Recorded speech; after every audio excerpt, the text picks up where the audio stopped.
श्री शिवाय नमस्तुभ्यम. मी Amol वावदाने Shreyansh mushroom grown हाऊसमध्ये आज आपलं स्वागत करतो. आजचा जो आपला टॉपिक आहे सर्वात महत्त्वाचा की भुसा निर्जंतुकीकरण किंवा त्याला भुसा स्टेरिलायझेशन इंग्लिशमध्ये जे म्हणतो आपण ती पद्धत. तर आज त्यासाठी काय काय मटेरियल लागणार आहे, ती प्रोसेस आपण कशी कशी करणार आहे, हे सगळं आम्ही तुम्हाला दाखवणार आहोत या व्हिडिओमध्ये. पूर्णपणे माहिती देण्याचा आमचा प्रयत्न आहे. त्याचबरोबर आज आपण बघू शकता की आजचं जे टेम्परेचर आहे आपलं 21.6 डिग्री सेल्सिअस आणि आत्ताचे जे वाजलेले आहेत ते दुपारचे 1 वाजलेले.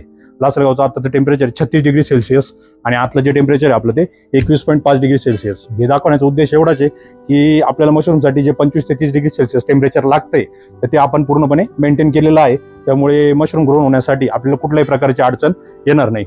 तर आता आपल्याला जे भुसा निर्जंतुकीकरण करायचं आहे त्यासाठी आपल्याला जे लागणारं साहित्य आहे आपण ते त्याबद्दल थोडीशी थोडक्यात माहिती घेऊया. जसं की तुम्ही इथे बघू शकता की आपण भुसाच्या 2 बॅग्स आणलेल्या आहेत. आपल्याकडे त्याच्या भरपूर बॅग्स आहेत. 10 बॅग आपण ऑलरेडी आणलेल्या आहेत आणि आता 2 बॅग घेतलेल्या आहे. 200 लिटरचे 2 ड्रम आहे. छोटंसं माप आहे 1 लिटरचं. हे फॉर्मॅल्डिहाइड सोल्युशन आहे ज्याचे निर्जंतुकीकरणासाठी आपल्याला वापरायचं आहे. सर्वात मेन रोल त्याचाच आहे. आणि मास्क आणि ग्लोव्ज आणि एक छोटीशी बादली. छोट्याशा बादलीमध्ये आपण याचं सोल्युशन तयार करून ते आपण या ड्रम मध्ये वापरणार आहेत. आणि सगळ्यात महत्त्वाचं म्हणजे की आपल्याला लागणारं पाणी भुसा डीप करायचं आहे त्याच्यासाठी सर्वात महत्त्वाचं आहे वॉटर. तर ते पण आपल्याकडे अवेलेबल आहे.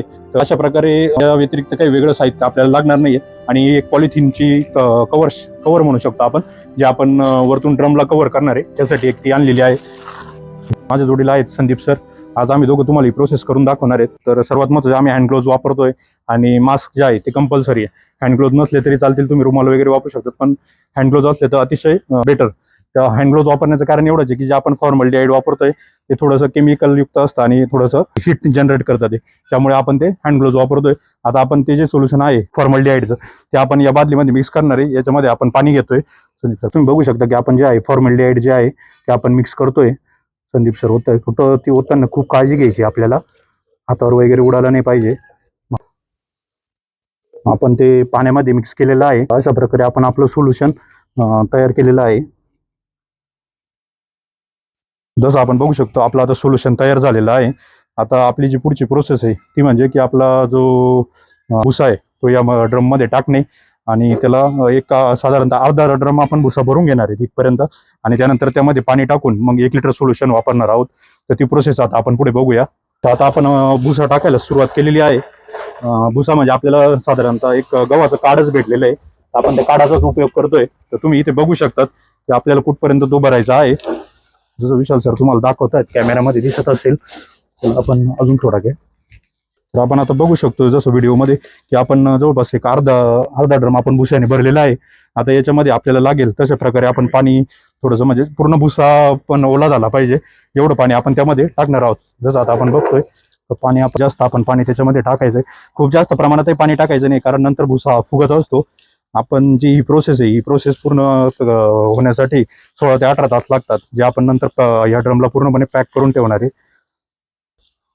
जसं आपण बघतोय की आपण आता पाण्याने ओलं करतोय आणि जसं जसं भुसा जो आहे आपला हे जे काड आहे जसं जसं पाणी शोषेल तसं ते खाली बसणार आहे थोडं थोडं. आणि पाणी पण आपण खूप जास्त प्रमाणात देणार नाहीये. एकदा फक्त थोड्याची पाण्याची लेवल जी आहे ती आपण मेजर करूयात. बरोबर येते का पाणी थोडं थोडं हळूहळू वर येईल पाणी. ते आल्यानंतर आपण त्यामध्ये 1 लिटर सोल्युशन वापरणार आहे. त्यानंतर पुन्हा भुसा भरून त्याच्यामध्ये पुन्हा पाणी टाकून त्यानंतर पुन्हा 1 लिटर सोल्युशन त्यामध्ये टाकणार आहोत. जसं आपण आता बघत आहोत की आपला जो भुसा आहे तो पूर्णपणे अर्धा ड्रम भरलेला आहे. आणि तुम्ही इथे बघू शकता की पाणी पण आपलं लेवलमध्ये आलेलं आहे, म्हणजे पाणी त्याच्यावर थोडं थोडं पाणी येत आहे प्रोडक्शनसाठी. नंतर तो वाढवायचा आहे. अशा प्रकारे आपण बघू शकतो की आता आपण जे आहे ते पूर्णपणे भुसा अर्धा ड्रम पर्यंत आलेला आहे. यामध्ये आता आपल्याला 1 लिटर सोल्युशन टाकायचं आहे. जर तुम्ही बघू शकता आपण जे सोल्युशन बनवलेलं आहे ते आपल्याला आता आपण 2 लिटर बनवलेलं आहे त्यातलं 1 लिटर आता आपण वापरतोय. ओके. असं आपण आता बघू शकतो की आपण आतमध्ये हे जे सोल्युशन आहे हे टाकत आहोत पूर्णपणे. हे पूर्ण असं चारही बाजूने टाकून सेंटरला पण थोडंसं टाकलं जात आहे जेणेकरून आपलं जे आहे ते पूर्णपणे निर्जंतुकीकरण होईल. आणि याला थोडंसं पुन्हा एकदा पाईपने जेणेकरून सोल्युशन पूर्णपणे खाली जाईल. आता अशाच प्रकारे आपल्याला अजून एक दुसरा लेअर आपल्याला आहे तो आपण भरणार आहोत. अशा प्रकारे आपण बघू शकतो की आपण आता दुसरा जो लेअर आहे आपला भुशाचा तो पण पूर्णपणे भरलेला आहे. त्यात आता आपण पाणी देतोय जेणेकरून तो थोडा अजून खाली जाईल. त्यात अजून भुसा बसेल की नाही बघूयात आपण त्याच्यामध्ये. भुसा बसेलच थोडासा, कारण भुसा कसं आहे पाणी सोक करतो. आणि सर्वात महत्त्वाचं कसं आहे की आपण जो गव्हाचा वापरतोय तर गव्हामध्ये प्रोडक्शन खरंच खूप छान येतं. गव्हाचा चालेल, भाताचा चालेल आणि सोयाबीनचा, या तिघांपैकी कोणताही भुसा तुम्ही वापरू शकतात. जनरली मक्याचा पण वापरतो आपण, पण मक्याचं याच्यामध्ये प्रोडक्शन थोडं कमी येतं म्हणून आपण गव्हाला प्रेफरन्स देतो. आणि आता गव्हाचं सीझन पण चालू आहे, हार्वेस्टिंग बऱ्याच ठिकाणी सुरू आहे, तर गव्हाचा भुसा अवेलेबल होऊ शकतोय. दुसरा लेअर पण भरून झालेला आहे. आता आपण जे आहे ते जे आपलं कॉन्सन्ट्रेटेड सोल्युशन आहे ते टाकणार आहोत त्याच्यामध्ये. पण भुसा पूर्ण म्हणजे पूर्ण ड्रमला लागेल एवढा भुसा नाही भरलेला आपण, थोडी जागा ठेवली एवढी, कारण याने काय होणार आहे की नंतर जो आपण याला 16 तास ठेवणार आहे तर त्याच्यामध्ये ना भुसा फुगून येणार आहे. तर तो फुगून आल्यानंतर तो जास्त ते बाहेर बॅगच्या बाहेर निघायला नको, त्यासाठी आपण एवढी जागा सोडलेली आहे. अशा प्रकारे आता आपण याला सोल्युशन टाकलेलं आहे. आता आपली प्रोसेस कंप्लीट झालेली आहे. आता याला आपल्याला फक्त वरतून पॉलिथिनने कव्हर करून पॅक बांधायचं आहे. ती पण प्रोसेस आपण बघूया आता कशी करतोय. तर आपला आता भुसा पूर्णपणे ओला झालेला आहे. आता आपण त्याच्यावरती एक पॉलिथिनचा कागद आणलेला आहे, त्याने आपल्याला ते पूर्णपणे पॅक करायचं आहे बांधून, जेणेकरून तो त्यात हवा नाही गेली पाहिजे, पूर्ण चारही बाजूने तो पॅक झाला पाहिजे या हिशोबाने. आपण बघू शकता की आपण इथे पूर्ण त्याला दोरीने एअर टाईट केलेलं आहे, जेणेकरून आता यामध्ये हवा जाण्याचा काही प्रश्नच येत नाहीये. तुम्हाला इथे व्हिडिओमध्ये पण जवळून दिसेल की आपण त्याला पूर्ण गाठण दिलेली आहे आणि त्या एकदम व्यवस्थित पॅक झालेलं आहे ते. आता याला आपण असंच एक 16 ते 18 तासासाठी आपण त्याला ठेवणार आहोत आणि त्यानंतर जी पुढची प्रोसेस आहे ती आपण तुम्हाला पुढच्या व्हिडिओमध्ये सांगणारच आहोत की पुढे कसं करणार आहोत आपण ते. तर अशा प्रकारे आपण आपली जी प्रोसेस आहे स्टेरिलायझेशन मेथड ती पूर्ण केलेली आहे. आता यामध्ये मेनली कसं आहे की आपण एक 2 पद्धती असतात.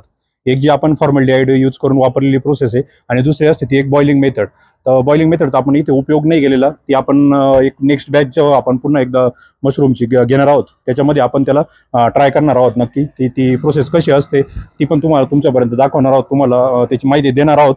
यूज करायला त्याला म्हणजे जर बॉइलिंग मेथडचं म्हटलं तर एक पिक्चर पण तुम्हाला मी शो केलेला आहे त्याच्यामध्ये दिसत असेल तुम्हाला. गॅस वगैरे लागतो, त्यामध्ये गरम पाण्यामध्ये त्याला ठेवायचं आणि त्यानंतर मग ते सुकत ठेवायचं पूर्णपणे. ती प्रोसेस आपण पुढच्या नेक्स्ट बॅचमध्ये करूयात. तर अशा प्रकारे आजचा व्हिडिओ आपला पूर्ण झालेला आहे. पुढील व्हिडिओसाठी तुम्ही नक्की आमच्यासोबत जुडलेले राहा. लाईक, कमेंट, फॉलो, शेअर नक्की करा.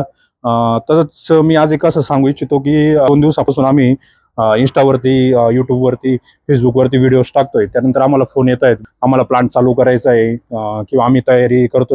तर माझं सर्वांना ज्यांना प्लांट चालू करायचं असेल, भले आत्ता नाही करायचं पण 1 किंवा 2 महिन्यानंतर सुरुवात करायची असेल, तर सर्वात महत्त्वाचं आहे की कुठला व्यवसाय करताना किंवा शेती करताना सुद्धा प्लॅनिंग हे सर्वात महत्त्वाचं आहे.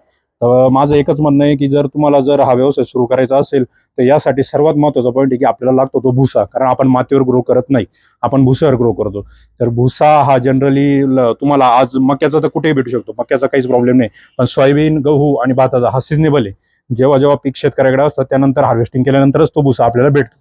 आता गव्हाचा सीझन चालू आहे, ज्यांना पुढे प्लॅनिंग करायचं असेल की मशरूम ग्रो करायचं आहे तर त्यांनी भुसा अवेलेबल करून ठेवा, स्टोअर करून ठेवा, त्याला गोण्यांमध्ये पॅक करून ठेवा, त्याला काहीच होणार नाही. तो आपण तुमचा जेव्हा प्लांट चालू करायचा आमच्याकडे तो भुसा अवेलेबल राहील. आता आम्ही पण खूप जास्त भुसा स्टोअर करतोय गव्हाचा, कारण आम्हाला पूर्ण वर्षभर प्रोडक्शन घ्यायचं आहे.